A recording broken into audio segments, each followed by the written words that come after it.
ایک دفعہ ایک کافر خنجر بغل میں چھپا کر خواجہ غریب نواز رحمۃ اللہ تعالیٰ علیہ کو قتل کرنے کے ارادے سے آیا۔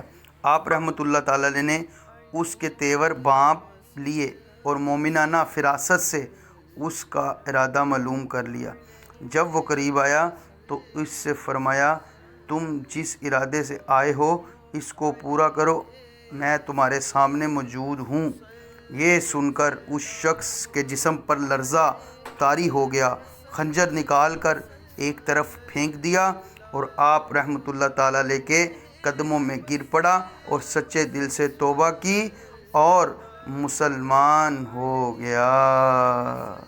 نگاہ ولی میں وہ تاثیر دیکھی، بدلتی ہزاروں کی تقدیر دیکھی۔